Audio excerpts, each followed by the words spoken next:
Maka saya sering mengatakan dan menyamakan HTI dengan PKI itu adalah kedunguan hukum dan sejarah. Oh gitu. Nah, HTI itu sama dengan PKI, itu berarti salah, kedunguan hukum dan sejarah. Karena kita harus tahu duduk perkaranya bagaimana, sejarahnya seperti itu, hukumnya juga tidak pernah mengatakan atau dinyatakan bahwa Hizbut Tahrir Indonesia itu sebagai organisasi terlarang.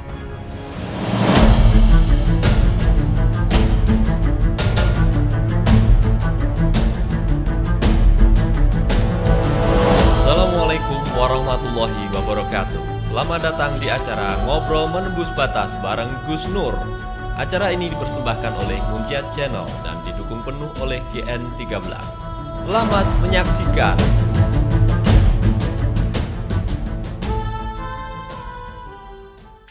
Baik, assalamualaikum warahmatullahi wabarakatuh. Waalaikumsalam warahmatullahi. Alhamdulillahirabbil alamin. Ya Allah, alhamdulillahirabbil alamin. Bersyukur kepada Allah. Semoga hari ini jauh lebih berkah, jauh lebih sehat, jauh lebih kaya, jauh lebih bahagia dari kemarin, dan insya Allah besok dan seterusnya. Sekali lagi tambah lagi berkahnya, tambah lagi bahagianya, tambah lagi selamatnya, tambah lagi kaya rayanya. Insya Allah, amin amin ya rabbal alamin. Salawat dan salam selalu tercurah kepada baginda kita Nabi besar Nabi Muhammad sallallahu alaihi wasallam. Yang di studio saya doakan, yang di luar studio saya doakan mudah-mudahan cepat umroh dan haji. Amin. Amin. Amin ya rabbal alamin. Baik saudaraku, sampai berjumpa kembali, ketemu kembali dengan acara Menembus Batas. Menembus Batas. Di sini boleh ngomong apa saja. Ya, tanpa sensor, tanpa edit, tanpa apapun boleh ya. Pokoknya menembus batas, dan alhamdulillah luar biasa. Bintang tamu narasumber hari ini Anda mungkin biasa nonton di TV One, nonton di ILC atau apapun ya, luar biasa, berkompeten di ilmunya ya, apa pakar di bidangnya, dan kita layak belajar siang ini dari beliau. Dan gak usah panjang-panjang ya, kan biasanya saya terlalu panjang mukadimahnya. Sekarang kita menghemat waktu, kita langsung banyak belajar dari beliau.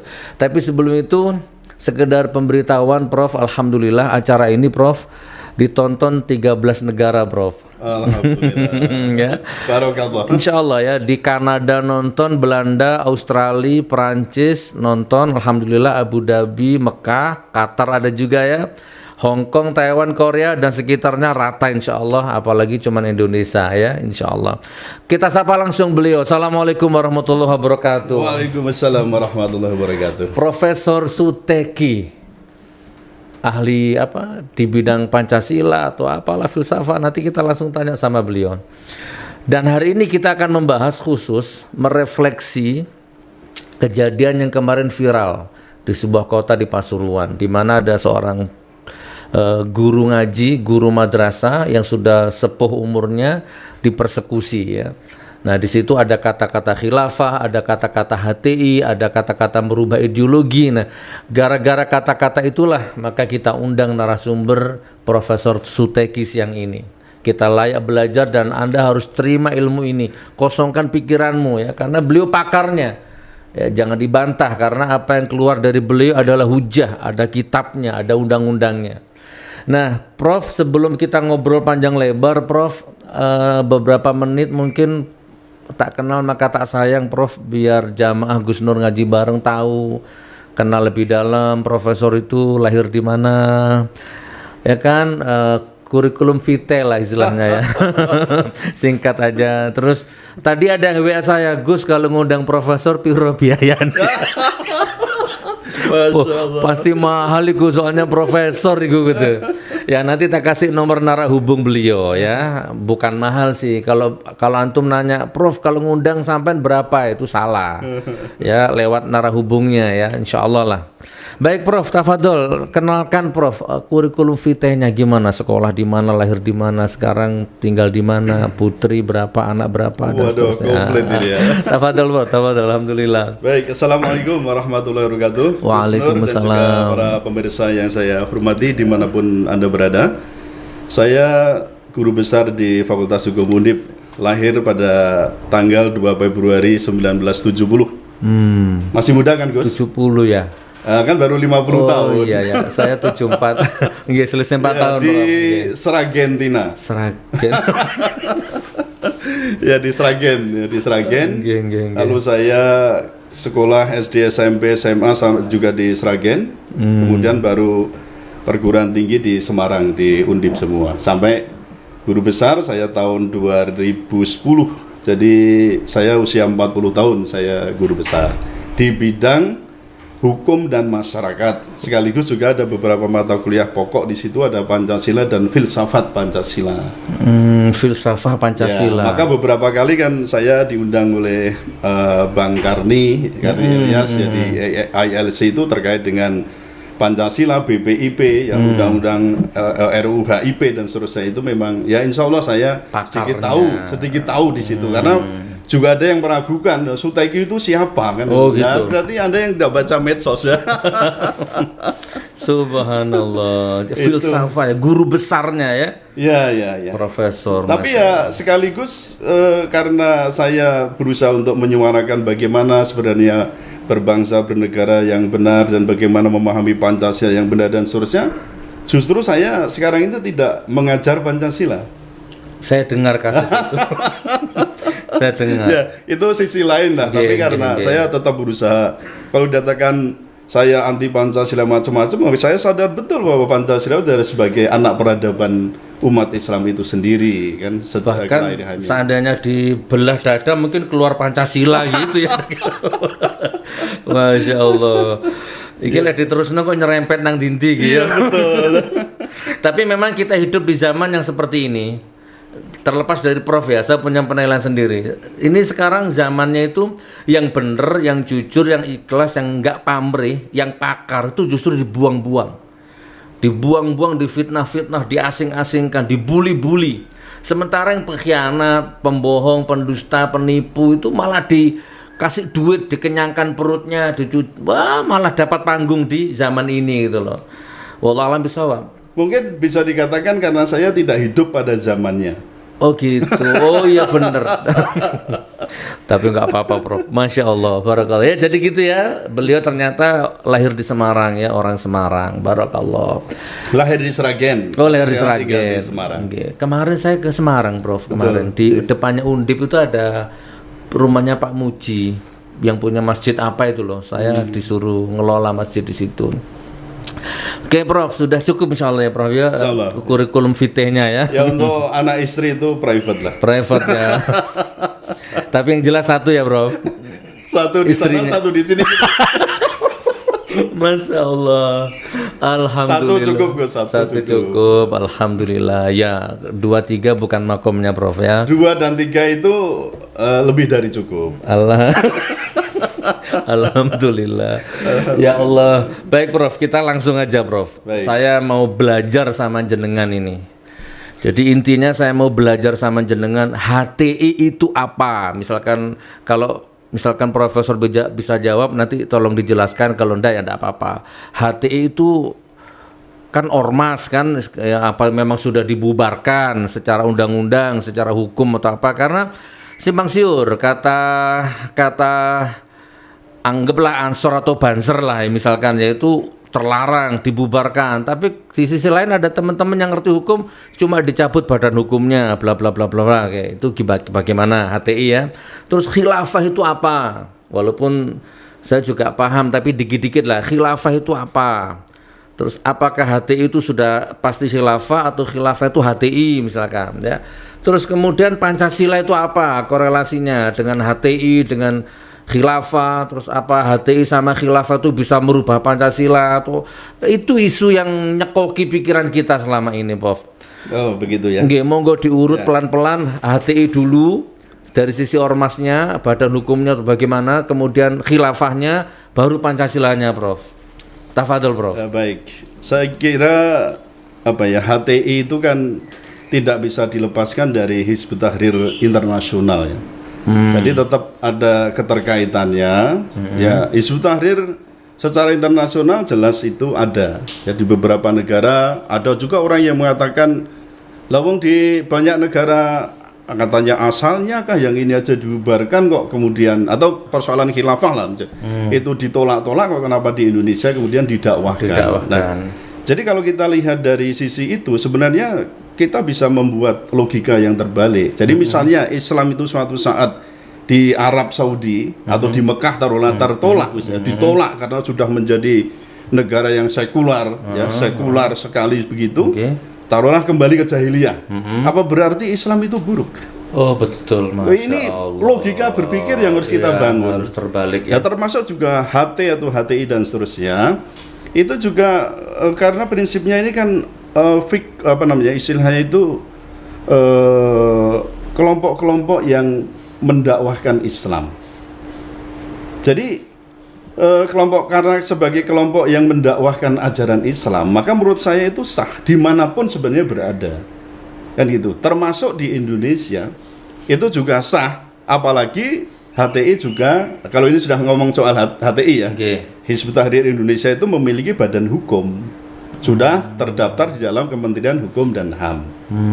Nah, kemudian ada persoalan yang mengemuka, terutama saya amati memang terkait dengan khilafah, yang salah satu bukan pengusung ya, pendakwahnya itu adalah HTI. Mestinya kalau kita bicara tentang khilafah, bukan hanya HTI yang harusnya mendakwahkan, karena Islam itu merupakan bagian dari ajaran Islam yang ada di kitab-kitab fikih dari berbagai mazhab. 4 mazhab itu saya tahu juga itu ada, dan juga misalnya yang paling sederhana itu untuk bukunya Kiai Haji Sulaiman Rosyid, itu saya tahu betul karena saya punya juga itu bukunya di bab ke-15 halaman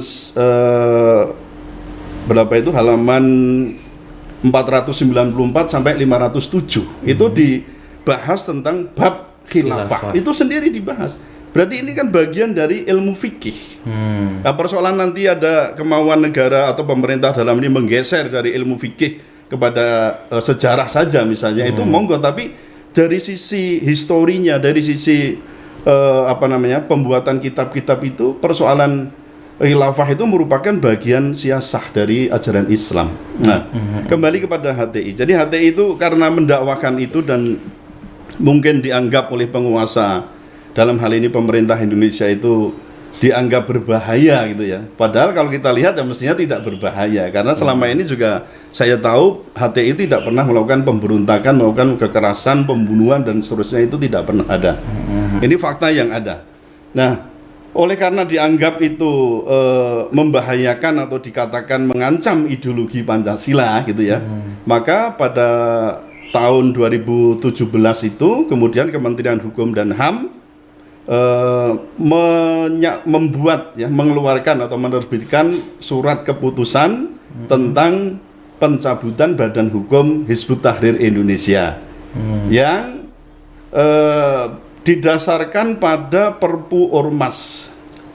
Ya, peraturan pemerintah pengganti undang-undang Ormas, karena sebelumnya kita sudah punya Undang-Undang Nomor 17 Tahun 2013, itu Undang-Undang Ormas. Nah, bedanya di mana? Nah, Perpu Ormas itu berusaha untuk, kalau kita lihat di pertimbangan Perpu itu kan katanya yang Undang-Undang Nomor 17 Tahun 2013 tidak menganut atau belum menganut asas contrarius actus. Padahal sudah, ya, contrarius actus itu artinya institusi yang mengeluarkan suatu peraturan tertentu berhak untuk mencabut atau menarik kembali. Nah, Undang-Undang Nomor 17 Tahun 2013 itu sudah menganut asas contrarius actus, tetapi harus melalui peradilan atau istilahnya itu due process of law. Mulai dari memberikan peringatan terus sampai titik tertentu harus mengajukan itu kepada pengadilan, di pengadilan negeri, baru menyatakan ya ini ormas melakukan pelanggaran ini, terbukti bla bla bla, atas putusan hakim inilah kemudian Kementerian Hukum dan HAM mencabut badan hukumnya, kan mestinya begitu, tapi enggak ini. Jadi begitu ditengari bla bla langsung Kementerian Hukum dan HAM mencabut Badan Hukum Hizbut Tahrir Indonesia tanpa lewat pengadilan, tanpa melalui proses peradilan. Itu loh. Itu tidak benar ya, Prof ya? Menurut saya itu adalah vandalisme. Jadi boleh dikatakan itu Eigenrechtting. Jadi bermain hakim sendiri karena tidak mengajak pengadilan khususnya pengadilan untuk membahas, menilai sampai pada memutuskan apakah betul Ormas HTI itu melakukan pelanggaran hukum di situ. Baik. Nah, jadi dari sisi itu kemudian kita lihat upaya Hizbut Tahrir Indonesia itu melakukan banding, ya, maaf, kemudian melakukan gugatan ke PT UN karena kan ini TUN itu Tata Usaha Negara, dari keputusan TUN, kemudian harus lewat PT UN. Di PT UN Jakarta Timur, kemudian waktu itu saya juga menjadi ahli, ya, yang diminta oleh Hizbut Tahrir Indonesia untuk memberi keterangan ahli. Kalau ini saya bukan pembela, ini saya ahli. Ahli, betul. Jadi harus bedakan di situ. Tapi di medsos kan, wah bela nih HTI sak kemeng-kemenge. Bukan membela, tapi ini memberikan keterangan ahli karena apa? Saya memang banyak membahas tentang ormas, termasuk dengan Pancasila, termasuk ajaran Islam. Nanti bagaimana kaitannya? Nah, saya kan mengajar Pancasila sudah 24 tahun. Jadi ya paham mana yang mestinya yang benar, yang salah, dan bagaimana mendudukkan perkara itu sebenarnya. Nah, lalu di PT UN permohonannya juga ditolak, di PT TUN banding juga ditolak, sampai pada bulan Februari 2019 itu permohonan kasasi Hizbut Tahrir di Indonesia itu juga ditolak oleh Mahkamah Agung. Artinya apa? Keputusan Menteri Hukum dan HAM tahun 2017 itu nomor 30 kalau nggak salah, itu ya dinyatakan berlaku. Berarti apa? Hizbut Tahrir Indonesia itu dicabut badan hukumnya. Nah, apa konsekuensinya? Nah, ini Perpu Ormas itu memang yang kemudian menjadi undang-undang ya, Ormas nomor 16 tahun 2017 itu sudah diselipkan di pasal 80. Jadi ada pasal 80A yang menyatakan bahwa ketika suatu ormas itu dicabut badan hukumnya, maka dinyatakan bubar menurut Perpu ini. Susulan berarti itu? Tidak, ya memang di Perpu dinyatakan begitu. Jadi ketika badan hukum ormas itu dicabut, itu maka dinyatakan bubar menurut peraturan pemerintah pengganti undang-undang ini. Jadi statusnya sekarang ini ya Hizbut Tahrir Indonesia itu memang sudah dibubarkan, tetapi mulai dari keputusan namanya ya, keputusan Menteri Hukum dan HAM sampai pada putusan, kalau ini putusan karena pengadilan, putusan kasasi 2019 itu nomor 27 itu tidak pernah ada statement bahwa HTI itu sebagai organisasi terlarang.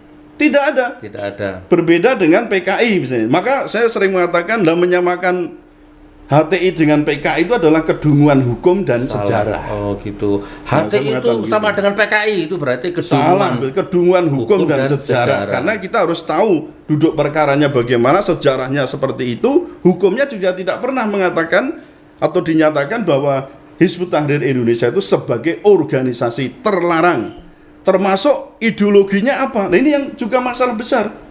Karena banyak orang yang mengatakan ideologi HTI itu adalah ideologinya khilafah. Loh, khilafah itu bukan ideologi. Tadi sudah saya katakan itu.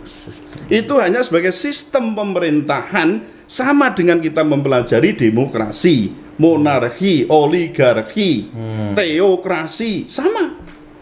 Gitu loh. Bahkan saya mengatakan, loh kalau perlu tuh persoalan sistem khilafah atau kekhalifahan itu diajarkan juga di FISIP, di Fakultas Hukum harus diajarkan. Karena apa? Ini fakta bahwa dalam sistem pemerintahan ada yang namanya sistem kekhalifahan. Jadi kalau kita menolak sistem kekhalifahan seperti sama, kita menolak aspek historis dan bahkan fakta itu ada. Bertahun-tahun, puluhan tahun, bahkan ratusan tahun. Sampai yang ada yang mengatakan itu 1.300 tahun. Karena itu berakhir dengan kekhalifahan Turki Utsmani. Nah, jadi kalau kita bicara tentang khilafah itu adalah sebagai bagian dari ajaran Islam yang boleh didakwahkan, yang boleh diajarkan, gitu kan? Tetapi dalam hal ini tidak boleh digunakan paksaan dan penggunaan kekerasan untuk menggunakan atau menerapkannya. Baik, Prof. Nah, ini dari sisi hukum begitu. Baik. Jadi khilafah itu bukan ajaran sesat, bukan juga ajaran, apalagi kok dikatakan sebagai ajaran setan dan ajaran terlarang itu, wah itu sudah merupakan penistaan agama dan menurut saya bisa dijerat dengan pasal 156A Kitab Undang-Undang Hukum Pidana. Baik. Jadi gini, teman-teman yang ada di studio ya, sampai di titik ini saya punya 2 kesimpulan. Sampai di titik ini, mohon dikoreksi kalau salah, Prof. Jadi profesor tadi bilang logika terbalik. Oke, Hizbut Tahrir itu ada di dunia ya, di seluruh dunia ada. Saya nggak paham itu sejarahnya. Kalau memang di tempat kota asalnya tertolak, ya kan kita pakai logika terbalik. Siapa tahu memang di sana itu nanti sudah dajjal, sekuler, sudah terpengaruh. Justru yang di Indonesia yang malah rahmatan lil alamin. Bisa berarti kalau saya ibaratkan NU ya, NU kan berdiri di mana? Di Jombang mama ya, NU di Indonesia. Tapi ternyata di Korea ada, di Hong Kong ada, di Amerika ada. Jangan-jangan yang Jombang rusak tapi yang di Hong Kong enggak, kan mungkin gitu mungkin ya. Mungkin ya, wallah alam bisawab. Logika terbalik saya begitu. Jadi kita kadang-kadang harus berpikir secara logika terbalik. Itu. Jadi yang tertolak itu bukan berarti buruk. Gitu. Karena apa? Mana mungkin itu konsep, bisa saya katakan ide dari Allah kok kemudian ditolak buruk, itu kan tidak mungkin. Jadi yang rusak itu Banser Bangil, bukan Banser Jawa Barat. Bukan Banser Jawa, mungkin gitulah kalau ya. Hizbut Tahrir itu mana? Lebanon mana? Afan mana Ustaz? Hizbut Tahrir itu mana? Ya, di Mesir ada, di Mesir, Palestina ada, kan memang asalnya dari sana. Di sana Palestina. Ya. Tidak menutup kemungkinan nanti di sana itu rusak, di sana sudah terkontaminasi dengan berbagai macam faham-faham dajjal. Ternyata yang di Indonesia yang baik. Itu untuk organisasi, dari untuk ajaran maksudnya yang didakwahkan. Taruhlah ajaran Islam itu kan boleh jadi di Arab itu tertolak. Maksudnya mereka nggak lagi pakai itu karena apa? Sudah memasuki era sekularisme. Betul. Kembali misalnya ke zaman jahiliyah. Itu otomatis ajaran Islam tertolak. Tapi apa kemudian ngomong ke lu? Itu di sana di Makkah sudah ditolak itu Islam. Kok Anda masih mendakwahkan Islam di sini, itu gimana? Itu logika yang nggak benar. Betul. Itu maksud saya. Nyanda ora maksudnya. Nyanda toh? Aku nyanda nih aku. Oke, paham Prof. Nah sekarang yang kedua Prof, dengan dicabutnya Badan Hukum Ormas HTI, kan hanya ormasnya yang dicabut, tapi kan dakwahnya kan tetap jalan, tetap hadis, tetap ayat. Selama saat kumpul teman-teman HTI enggak pernah itu gini caranya ngerakit bom, enggak pernah. Enggak ada. Setahu saya juga, saya sering berhubungan, maksud saya berinteraksi dengan mereka, tidak pernah Al-Quran hadis, Al-Quran hadis, itu aja yang keluar. Jadi kalau saya amati, HTI itu justru bukan kepada persoalan kekerasan atau apa, tapi pikiran. Jadi bagaimana membuat penyadaran, kesadaran, perang pemikiran lah, dan gampangnya itu begitu, bagaimana mengubah supaya orang itu pada on the track ya, pada jalan yang lurus. Kalau Islam ya Islam lurus, bukan Islam HTI nggak ada. Itu memang yang dikemukakan hadis, Quran, semuanya itu sifatnya umum, tidak ada namanya hadis ala HTI atau Quran ala HTI, kan tidak pernah juga ada. Nah di situ dibutuhkan menurut saya kedewasaan sebagai umat Islam. Dengan cara apa? Meningkatkan literasi. Jadi kalau saya simpulkan ya, kenyataannya itu memang tidak semua orang yang hafal kitab-kitab kuning atau seluruh maksudnya kitab-kitab pondok-pondok itu dihafalkan, itu tidak automatically atau tracknya itu maksudnya untuk Islam yang sampai yang kafah atau syariat penegakan Islam syariat atau syariat Islam yang kafah itu memang sulit sekali di situ. Atau coba saya tak berusaha mewakili mereka ya. HTI itu togut, HTI itu tidak mau pemilu. HTI itu mengharamkan Pancasila, Prof. Bahkan mau merubah semua ini, Republik ini mau dirubah jadi negara Islam. Ayo, gimana, Prof? Tolong dijawab, Prof. Aku mewakili sing mereka lah. Merubah Pancasila apa mana? Gak gelem menghormat karo Pancasila. Ya, sebenarnya gampang kok. Gimana, Prof? Itu gampang jawabannya. Lah mengubahnya itu dengan cara apa? Kan sebenarnya perubahan ideologi sampai konstitusi itu nggak bisa sembarang orang melakukan perubahan.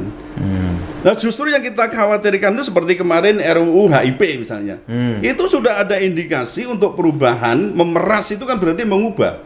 Misalnya Pancasila yang kita sepakati adalah yang menjadi, maksud saya menjadi konsensus nasional, bahkan dikatakan sebagai modus vivendi, itu adalah Pancasila 18 Agustus 45. Ketika orang mau mengganti, mengubah, bahkan mengembangkan Pancasila 1 Juni 1945, benar apa enggak? Ya berarti tidak benar. Justru itu yang kalau ini kemudian lewat, ini jelas cara yang jelas dan cara yang tepat gitu. Maksudnya cara yang memungkinkan mengganti ideologi dasar negara Pancasila 18 Agustus menjadi 1 Juni misalnya. Itu yang melalui secara konstitusional adalah melalui lembaga-lembaga yang saya katakan rezim legislator, yaitu DPR dan Presiden. Kan begitu, itu rezim legislator. Melalui RUHIP itu jelas itu kalau menurut saya. Jelas ada kemungkinan, patut kita menduga ada upaya untuk mengubah Pancasila dasar negara 18 Agustus menjadi 1 Juni 1945. Harusnya itu yang dipersekusi. Itu yang harusnya dipersoalkan di bidang hukum. Bahkan itu kalau bisa dikatakan itu memenuhi unsur-unsur yaitu di Undang-Undang Nomor 27 Tahun 99 tentang keamanan negara, terutama itu nanti junto pada pasal 107 KUHP. Itu mengatur bagaimana kemungkinan terjadi makar terhadap ideologi, dalam hal ini adalah dasar negara. Nah, justru itu yang harus kita curiga, bukan kelompok-kelompok ini. Lalu terus mereka taruhlah ada organisasi, bukan hanya HTI, mengubah Pancasila dengan cara apa? Karena caranya tidak ada gitu loh. Kalau orang berpikir di negara demokrasi, taruhlah mungkin orang setuju, tidak setuju. Lah orang ateis itu apa sesuai dengan Pancasila? Koruptor itu apa sesuai dengan Pancasila? Kan begitu kan? Nah kalau kita mau orang-orang yang bertentangan dengan Pancasila itu banyak sekali. Jiwasraya, Prof. Nah, Jiwasraya, Al-Sabri, mulai dari BLBI sampai Senturi, itu apa itu mereka Pancasilais? Bukan. Tapi mereka mengklaim aku Pancasila, aku NKRI. Loh, itu yang mau dibesarkan. Sedangkan kalau saya melihat secara fair ya, HTI itu tidak pernah juga melakukan korupsi, tidak membunuh, tidak melakukan kekerasan, tidak pernah melakukan makar. Nah, itu yang kalau kembali ke pertanyaan panjenengan, memang saya belum pernah menyaksikan secara langsung ya bagaimana upaya HTI untuk mengubah Undang-Undang Dasar 45 dengan cara apa, mengubah Pancasila dengan cara apa, itu belum ada kegiatan yang gampangnya itu terstruktur apa TSM itulah ya. Terstruktur, masif dan sistematis itu dengan cara apa? Itu belum ada. Apa, Prof? Yang bisa merubah ideologi itu apa, Prof? Coba sederhana, yang bahasa sederhana. Negara ini bisa dirubah ideologinya itu dengan cara apa, Prof? Apa? Tetap itu melalui kudeta atau mungkin melalui ya secara konstitusional. Bisa dengan itu. Jadi negara itu kan punya ideologi. Partai, lewat partai. Maksud saya punya bukan ideologi ya. Sebenarnya bangsa yang punya ideologi. Bukan negara yang punya ideologi. Kalau kita menempatkan Pancasila sebagai ideologi negara, itu tadi bisa ditafsirkan tunggal, bahkan sebagai alat gebuk bagi negara untuk memberangus orang-orang yang berlawanan dengan pemerintah. Pemerintah mengatasnamakan negara. Termasuk kalau BPIP itu ada, itu potensi besar sekali ketika ada undang-undang BPIP itu nanti disahkan, BPIP akan menjadi lembaga penafsir tunggal dan sekaligus akan membuat godam atau palu yang bisa untuk merepresi, kemudian melakukan intimidasi atau mungkin penilaian-penilaian yang berakhir pada rekomendasi. Suatu saat ormas bisa lembaga negara karena rekomendasi itu bisa dicabut, dibubarkan atau mungkin mendapatkan perlakuan hukum yang sebenarnya itu tidak bisa dilakukan begitu saja. Karena penilaian ideologi itu bukan badan itu, tapi sebenarnya ada lembaga namanya MK. Jadi MK itu tidak hanya berfungsi sebagai constitutional guardian, tetapi juga ideologi guardian. Harusnya di sana. Baik, Prof. Ingat saudaraku, ini netral ya. Kita tidak dalam rangka membela HTI, nggak ada hubungannya ya. Ya. Kita ingin mendudukkan perkaranya bagaimana. Tapi Prof, itu saya nggak tahu bener apa enggak itu. Di sana katanya ada fotonya Jokowi yang dicoret-coret, dikasih kacamata atau apa. Secara hukum kah atau secara apakah? Kalau menurut saya nggak bener itu. Ya itu salah itu, Prof. Walaupun persekusinya juga nggak bisa dibenarkan. Coba, Prof, secara kacamata hukum, Prof. Tapi saya lihat di YouTube ada fotonya siapa presiden Amerika itu? Donald Trump diwantem, ditendangnya gak apa-apa, Prof ya? Iya, kita ini kan sebenarnya Indonesia ya, kalau kita lihat sejarah kolonialisme, kita kan mewarisi cara-cara kolonial. Dan kolonial itu sebenarnya menganut sistem kerajaan. Gimana itu? Nah, kalau kerajaan itu raja itu bukan main, dia sebagai apa ya istilahnya itu, raja itu ya kepala negara yang paling diutamakan. Fungsi itu harus mendapat proteksi, tidak boleh dihina, tidak boleh dicaci, tidak boleh dilecehkan. Itu simbol negara, betul, simbol negara. Nah, kalau di negara demokrasi kan bukan simbol negara, dia juga sebagai aparat pemerintah atau aparat negara yang memang digaji, ya, juga di apa ya istilahnya itu, dia perlakuannya hampir sama dengan pejabat-pejabat negara yang lain. Jadi bukan sebagai simbol negara. Bukan, nah, baik. ketika terjadi misalnya Dicoret-coret itu. dalam tanda kutip itu penghinaan atau pelecehan dan seterusnya, kita harus kita lacak dulu. Ini siapa yang mencoret-coret? Kalau misalnya anak-anak, anak-anak itu kan memang usil, wong fotone bapaknya kadang dicoret-coret di ini di, ya itu kan apalagi foto orang lain ya mungkin dia juga nggak tahu. Harus kita selidiki dulu ini. Nggak bisa serta-merta, wah berarti ini di madrasah ini orang-orangnya pembenci semua.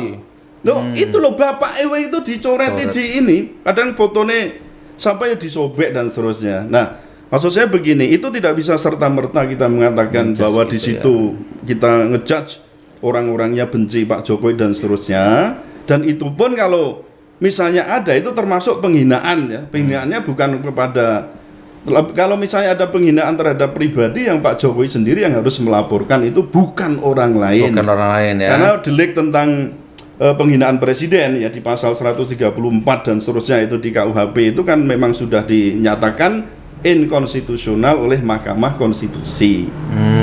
Jadi ya kita harus tahu itu malah tahun berapa itu, tahun 2006 atau tahun berapa itu. Berarti sudah.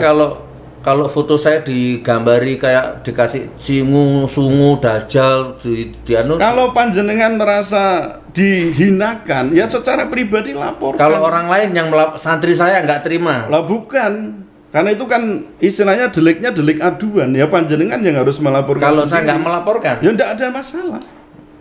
Kan begitu, karena deliknya masuknya delik aduan itu penghinaan, jadi nanti masuknya ke 310 itu deliknya aduan. Kalau panjenengan Gus Nur tidak mengadukan, ya nggak ada masalah, polisi nggak berhak untuk merepresi atau melakukan tindakan hukum pada panjenengan. Karena itu sudah pribadi, bukan persoalan kelembagaan negara atau lembaga. Nah, tapi dalam ini yang perlu saya tekankan, kalau kita memang konsekuen dengan negara demokrasi, ya memang akan ada kemungkinan orang yang meskipun tidak ada oposisi ya, tapi ada orang yang tentu tidak suka. Kalau siap menjadi pejabat publik ya harus siap dihina, dicaci, dimaki, dipersoalkan, digugat, itu sudah otomatis gitu loh. Apalagi namanya mengaku negara demokrasi. Kalau nggak siap dihujat, dimaki, dicaci, dihina, ya nggak usah jadi pejabat publik. Gampang ini kok pejabat publik baperan. Ini kembali lagi karena konsep yang kita miliki itu warisan sejarahnya itu kita kerajaan. Jadi bagaimana hukum, kita lihatlah undang-undang atau apa kan isinya penguasa. Nah terus rakyat itu punya hak apa? Ini memang ada kesalahan dari sisi teori hukum, memang namanya hukum ya di aliran positivisme itu yang dianut juga Belanda kan begitu. Jadi hukum itu adalah perintah dari penguasa yang di backup dengan sanksi. Loh, coba penguasa ini. Jadi konsepnya kan patron dan klien. Jadi kalau kerajaan kan begitu kan. Jadi siapa penguasa, siapa rakyat. Nah ini memang kita masih belajar betul ya untuk berdemokrasi yang baik itu tampaknya memang kita masih terseok-seok. Termasuk kalau terjadi tentang persekusi. Saya mengatakan ketika terjadi persekusi itu sebenarnya dalam penegakan hukum kita belum merdeka. Karena aparat penegakan hukum seolah tidak dipercaya dan berada di bawah represi atau tekanan dari ormas atau dari kelompok lain. Nah apalagi di situ ada penegak hukum, ada aparat polisi macam-macam membiarkan terjadinya persekusi itu dalam tanda kutip ya. Itu justru ya kita bisa mempertanyakan karena di situ seolah terjadi pembiaran terjadinya tindak pidana. Jadi untuk ormas itu memang sekarang ini harus hati-hati ya dengan undang-undang ormas ini Gus Nur. Ya, jadi monggo. Kita punya undang-undang ormas yang juga sudah diperbaiki, maksudnya diubah dengan adanya Perpu Ormas nomor 2 tahun 2017 yang kemudian dijadikan undang-undang dengan Undang-Undang nomor 16 tahun 2017. Tapi isinya kan Perpu, ya Perpu Ormas itu. Nah, Ormas itu antara lain ya terkait dengan kejadian di Pasuruan itu tidak boleh melakukan tindakan yang menjadi tugas dan wewenang aparat penegak hukum. Oke, sebentar. Kalau gitu sekarang kita akan masuk bab khusus Pasuruan, Pak Prof ya. Oh, begitu. Yang tadi udah anggaplah tadi itu udah, tapi udah masuk semua tadi ilmunya itu ya. Oke, sekarang Prof, saya tak tanya khusus tentang kejadian yang viral di Pasuruan. Iya. Ya, baik. Entah itu menurut kacamata hukum bagaimana teman-teman Ansor dengan Ustadz siapa itu Zainullah ya. Iya. Monggo, menurut jenengan monggo dikupas tuntas Prof. Yang salah-salahkan, yang benar-benarkan Prof. Secara hukum dan Ya. undang-undang. Tampaknya memang kita ya dari sisi sosiologis itu ada konflik ya, konflik horizontal sebenarnya. Konflik Baik horizontal. itu masyarakat secara umum ataupun antar umat Islam tersendiri. Nah, apakah itu dilatar belakangi oleh perbedaan kelompok, ya kan? Atau mungkin juga ada perbedaan kepentingan, atau mungkin persoalan kedekatan dengan penguasa itu jadi banyak sekali lah di situ. Jadi sebenarnya masalahnya ya horizontal, konflik horizontal itu kayaknya terus itu ada di tempat kita. Bahkan saya mengatakan sila ketiga Pancasila, Persatuan Indonesia itu sebenarnya tidak bisa kita katakan sudah diaplikasikan betul. Karena ibaratnya situasi masyarakat kita itu seperti daun kering yang mudah tersulut api. Buk. Nggak usah ada bom, api, buk. Sudah mudah sekali terbakar. Dan itu saya bisa saksikan beberapa kali persekusi kan terjadi. Kemarin sebelum di Pasuruan kita lihat di Solo. Ya kan, di Solo itu juga ada persekusi oleh sekelompok terhadap seseorang atau kelompok atau mungkin keluarga. Kemudian di sini di Pasuruan juga ada persekusi. Itu kalau nggak salah di Rembang ya. Di Surabaya. Gus Nur di LVK. Juga. Belum ini berapa hari yang lalu juga Gus Nur sama posisinya seperti itu. Jadi kalau kita lihat perundungan terhadap seseorang yang berlatar belakang suku, agama, ras dan suku, agama, aliran dan ras itu memang tidak diperbolehkan karena itu merupakan istilahnya mempersekusi. Yang persekusi apa? Itu hak untuk apa? Menyatakan pendapat baik secara lisan, tertulis, berkumpul, berserikat.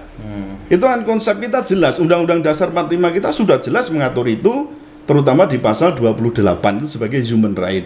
Oke, boleh dibatasi, tapi yang membatasi itu negara, bukan oleh orang, bukan oleh ormas atau kelompok orang atau mungkin ormas. Nah, seperti yang kejadian kemarin, maka saya katakan ada apa sebenarnya di Pasuruan. Itu pertama harus kita gali dulu. Adakah konflik horizontal yang terjadi di sana? Nah, itu kita cari. Lalu latar belakangnya dari ormas Banser ini kira-kira apa yang sampai kemudian pada titik tertentu dia melakukan persekusi ya dalam tanda kutip terhadap Ustadz Zainullah itu. Sebelumnya juga kalau nggak salah itu juga kepada saudara Abdul Halim karena unggahannya di medsos itu ya. Nah, mengapa dalam hal ini saya tadi mengingatkan bahwa kita punya undang-undang ormas, juga ada Perpu Ormas di situ, di dalamnya ada undang-undang ini karena Undang-Undang 17 2013 tetap dinyatakan berlaku sepanjang tidak bertentangan dengan peraturan perundang-undangan yang baru itu. Nah, itu ada ormas itu dilarang, ya ada larangan ya, larangan melakukan tindakan yang menjadi tugas dan wewenang aparat penegak hukum. Itu berapa? Silakan berapa tuh? Nah, itu di pasal ini ya supaya nanti dikira saya cuma ngomong tok. Itu di pasal 59. Undang-Undang Ormas itu di ayat 3 huruf D.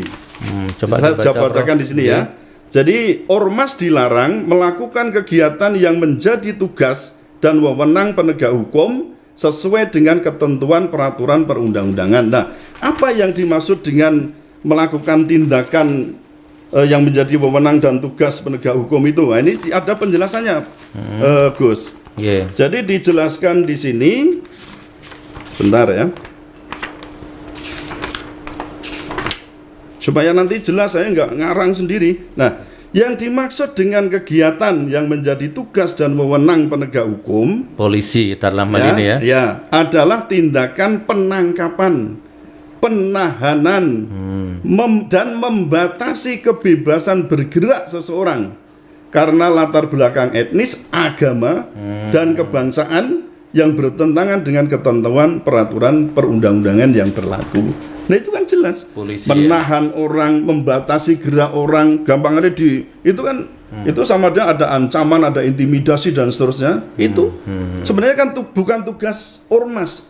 Nah kalau ada begitu gimana? Ya ormas melakukan pada polisi. Supaya polisi memproses dengan apa? Ormas melakukan identifikasi kesalahannya ini. Ya silakan polisi kemudian yang bertindak. Bukan sekarang ormas bertindak, polisi menyaksikan. Itu kan menurut saya justru terjadi di situ pembiaran terjadinya tindak pidana. Nah, sekarang hukumannya apa? Nah, hukumannya ketika ormas melakukan tindakan ini ada dua. Untuk ormasnya itu bisa dilakukan pembubaran. Ada, Prof. Ada. Oh, coba Prof, dibaca Prof. Jadi biar lego saya. Ya, itu di sini di pasal 62 ya berarti ya. Iya. Jadi itu sanksi yang bisa diberikan kepada ormas itu bisa namanya sanksi administratif. Di huruf C pasal 61 itu disebutkan pencabutan surat keterangan terdaftar atau pencabutan status badan hukumnya. Nah, terhadap orangnya, jadi terhadap pelakunya itu bisa dikenakan di pasal 82. Langsung 82A ya. Oh. Setiap orang yang menjadi anggota dan atau pengurus ormas dengan sengaja dan secara langsung atau tidak langsung melanggar ketentuan sebagaimana dimaksud dalam pasal 59 ayat 3 huruf C dan D, yang D tadi sudah saya bacakan. Yang melakukan tindakan yang wewenangnya penegak hukum itu dipidana dengan pidana penjara paling singkat 6 bulan dan paling lama 1 tahun. Denda, ada denda Bro? Nggak ada. Berarti yang persekusi kemarin bisa itu di penjara 1 tahun itu. Kalau berdasarkan peraturan perundang-undangan ini jelas bisa diajukan. Kalau dijalankan undang-undang itu ya. Iya, gitu loh. Jadi sebenarnya ini apa ya maksudnya? Tapi nggak mungkin Prof, ragu seru. Ya itu makanya tergantung dari kepolisian, laporan dari Pak Yainullah bagaimana. Jadi Pak Yainullah itu bisa melaporkan. Saling lapor aja kalau gitu, saling lapor ya kan, nanti di pengadilan dibuktikan. Ya kalau kita berdasarkan pada hukum positif, itu Pak Yainullah berhak untuk melaporkan yang bersangkutan kepada polisi. Nah soal dilakukan atau tidak, menurut saya ini sebagai apa ya langkah supaya kita itu nggak sembarangan melakukan tindakan persekusi atau Eigenrichting. Eigenrichting itu main hakim sendiri. Nah, itu nggak boleh. Supaya ini jadi pelajaran bagi kita semua. Ormas manapun, termasuk Banser, termasuk Kokam, termasuk yang lain tidak boleh, termasuk FPI yang dulu sering dikatakan itu ya, tidak boleh melakukan perundungan terhadap seseorang atau kelompok orang. Karena memang aturannya sekarang sudah ada di sini. Tak laporno marang ngono lek ngono Prof, aku sudah cekelan iki. Nah, panjenengan bisa melaporkan. Awas kon tak laporno. Jadi dilaporkan tuh ormasnya bisa atau orang yang anggota atau ya orang di situ lah. Diproses gak diproses terserah. Jadi ormasnya bisa dibubarkan, lalu yang kedua orangnya bisa dipidana minimal 6 bulan. Kalau terbukti ya sampai 1 tahun. Loh, itu jelas. Jadi supaya ini jangan sembarangan orang. Ini negara demokrasi, negara hukum katanya. Trauma terhadap hukum boleh nggak Prof? Soalnya aku dilaporno wong, cepet prosesnya Prof. Begitu aku ngelaporno wong, iku wes ya begitu aku nggak percaya sama hukum. Itu saya nggak bisa ngomong. Nggak bisa ngomong ya udah jangan. Karena persoalan itu kan sudah ranah kekuasaan. Betul. Makanya kan itu waktu Donald Black ya seorang sosiolog hukum itu di bukunya Behavior of Law itu mengatakan downward law is greater than upward law. Jadi hukum itu ke bawah lebih tajam dibandingkan ke atas. Ditambah dengan pernyataan Mark Gallenter. Dia mengatakan the haves always come out ahead. Jadi orang yang punya dalam tanda kutip itu ya akan menjadi the winner ya. Yang melenggang cepat kilat singkat. Tapi kalau yang tadi saya katakan ke atas itu ya ada itu mungkin bisa setahun 2 tahun bisa. Betul. Saya tidak mengalami seperti itu. Wah, untuk menetapkan seseorang menjadi tersangka aja itu sampai 6 bulan padahal ya jelas ininya jelas semua jelas. Wah, ya udahlah begitu. Tapi kalau mungkin saya melakukan tindakan hukum itu mungkin ya cepat mungkin ya. Senasib berarti. Oke Prof, Masya Allah, menarik ya. Ya maaf Gus, saya nggak bisa ngomong terus terang di sini. Jadi, tapi fakta itu saya kira semua bisa. Saya udah tahu, Prof. Menyaksikan lah. Gus Nur sendiri mengalami sendiri. Nanti saya akan ngomong, nggak ada sampean, saya boleh ngomong nggak ada sampean nanti. Masya Allah. Ya. Terus siapa? Mesti podcast kita. Tadi yang dibahas apa? Ormas ya kan, khilafah ya kan. Khilafah itu sistem hukum Islam. Khilafah bukan HTI, HTI bukan khilafah. Itu yang tadi saya sampaikan. Jadi mestinya khilafah itu milik umat Islam seluruhnya. Tidak tergantung dari kharoha. Ya Muhammadiyah, ya NU, ya Persis, ya Al-Irsyad, yang apa ya? Ya termasuk siapapun. Organisasi Islam itu atau ormas-ormas Islam, bahkan organisasi politik Islam kalau ada, itu wajib membahas, mempelajari, kan itu kan mendakwahkan ya ajaran Islam, termasuk di situ adalah tentang khilafah.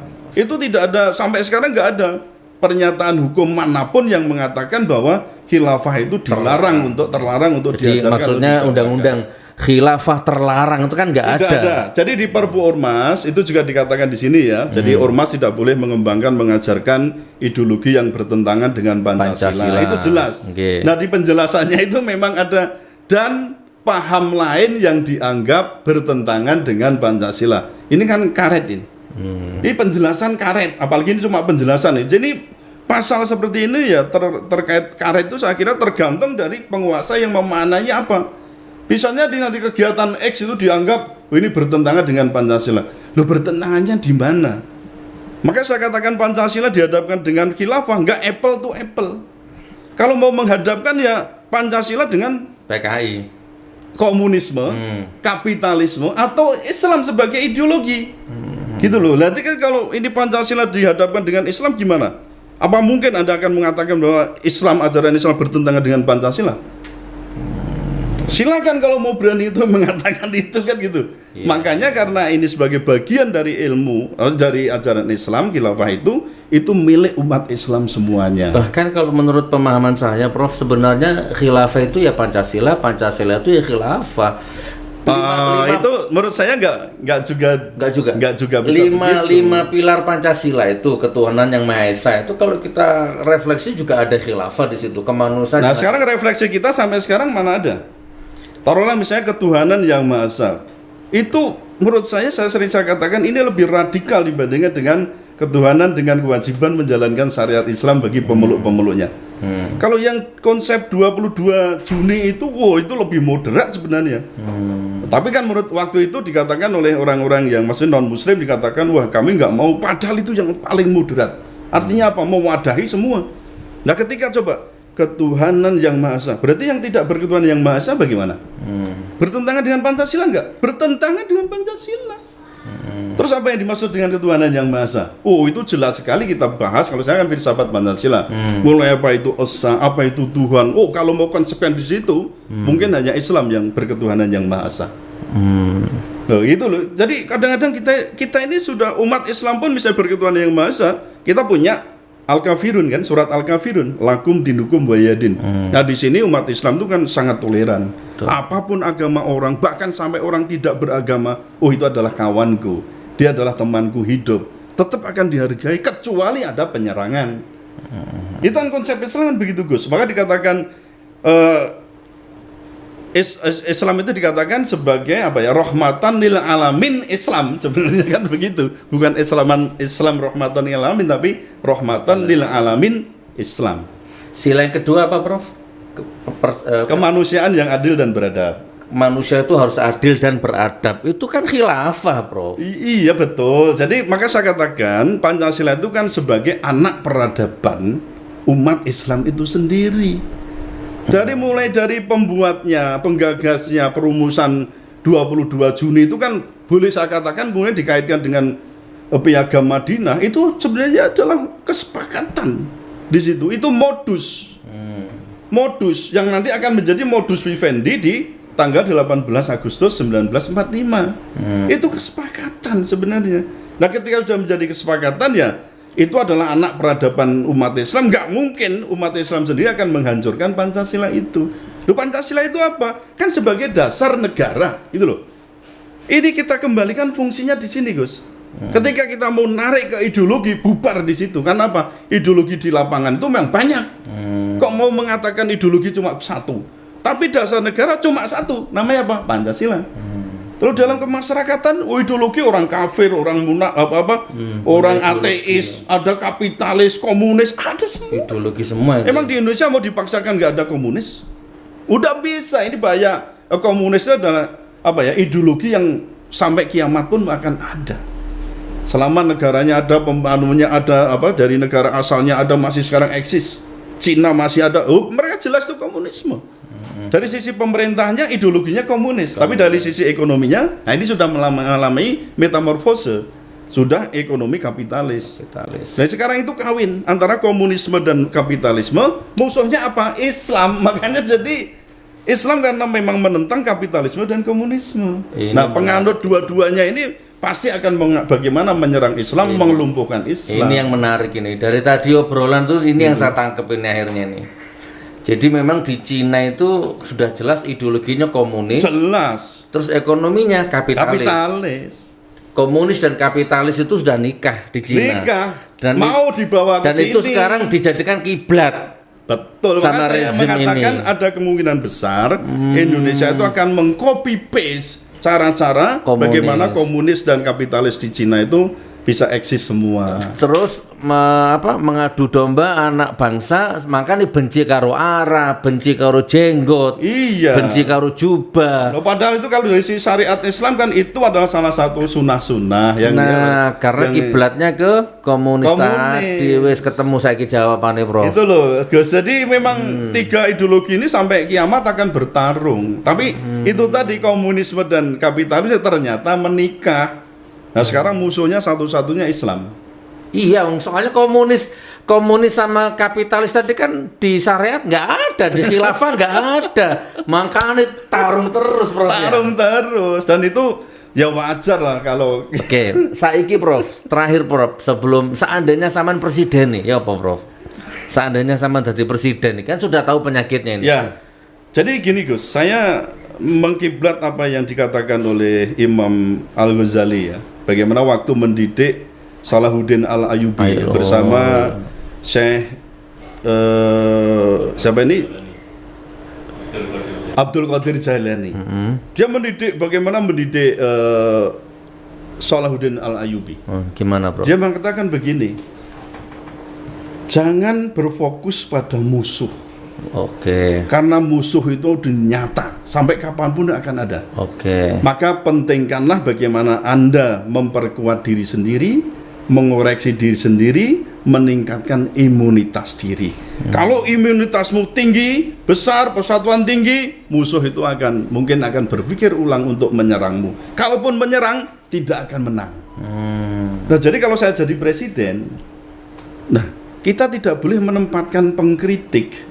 Orang yang tidak suka, orang yang di oposisi. Taruhlah sekarang ada kami ya, ada kami itu, koalisi aksi menyelamatkan Indonesia.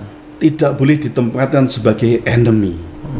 Jangan ditempatkan sebagai musuh, tapi tempatkan sebagai sparring partner. Kalau main badminton itu nek dhewean piye? Gak mlaku, maka ajak dirangkul, diajak. Misalnya taruh sekarang XHTI, diajak bicara. Ini kondisi negara seperti ini. Saya pemimpinnya. Engkau punya masukan apa? Wah, lu gitu dong kalau saya presidennya begitu. Sayang duduk sampean presiden. Masya Allah. Jadi memang ini butuh kedewasaan, Gus. Nah, presiden sebagai kepala negara dan kepala pemerintahan bisa kan memerintahkan, Pak polisi, kamu jangan begitu. Itu ormas-ormas tolong diberitahu itu. Jangan mudah melakukan persekusi. Jangan begitu. Itu presiden, kepala negara dan kepala pemerintahan. Dalam penegakan hukum, beliau yang paling bertanggung jawab. Nek seolah ada pembiaran, kita wajib sebenarnya menuntut presiden. Gimana nih Pak Presiden? Kok keadaan begini? Itu bukan urusanku. Oh, bukan itu jawabnya. Anda adalah sebagai kepala pemerintahan, kepala negara. Oh, Jadi begitu, aku presidennya, siapa sih nulis buku Jokowi Undercover? Oh iya. Siapa? Yang Si nulis buku Bambang Tri. ya. Kalau saya jadi presidennya, Tito, KB, itu ada rakyatku cerdas, nulis buku tentang aku. Coba diundang. Undang. Diajak bicara. Bila perlu bangunkan laboratorium. Betul. Bila perlu cetak yang banyak bukunya. Nah, terus dilihat bukti-buktinya apa. Diseminarkan di kampus-kampus. Ya kan? Bedah itu buku, seneng aku liat ketemu rakyat gini nih. Maka konsepnya begini Gus. Kok aku jadi presiden. Narasi lawan dengan narasi. Narasi. Bukan dengan persekusi. Bukan dengan penjara Bukan intimidasi. Lalu sentimen jawab dengan argumen. Oh keren. Oh begitu. Jadi maksudnya argumen itu jawab dengan argumen, bukan dengan sentimen. Berarti Ustadz Alfian Tanjung itu kan dijawab dengan sentimen berarti ya. Sebelah keras. Pokoknya nak mikir kuwi koplak aku ya. Jadi Iya. Subhanallah. Makanya kenapa kok saya tidak berani melakukan itu? Kok tidak berani mengayomi semua yang bikin buku Jokowi Undercover, yang nulis tentang Alfian Tanjung? Kenapa saya nggak berani melakukan itu ya? Jangan-jangan memang aku ngono. memang kita kalau konsekuen dengan sebagai negara demokrasi Gus, kita itu harus menjadi, taruhlah yang namanya negara itu prinsipnya negara benevolent, negara pemurah. Ingatlah bahwa yang nakal, setengah nakal, yang itu anakku, betul. itu keluargaku gitu loh. Ini yang harus kita pegang betul. Itu anak-anakku, bagi sesuatu aku harus tanggung jawab loh. Kok anak-anakku nakalnya ini piye? Kenapa kok mereka agak nakal dan setengah nakal? Kita undang, jewer tapi tidak membunuh. Kan Diundang Prof, diundang, sudah diundang tapi buzzer Prof. Saya diundang buzzer Prof. Loh, pembinaan itu penting, bukan pembinasaan. Tidak boleh melakukan pembunuhan karakter. Ini Bapak yang baik kan begitu. Terus ukuran setia itu apa? Orang yang mengkritik apa yang dikatakan tidak setia. Loh, dia justru mencintaimu, Pak.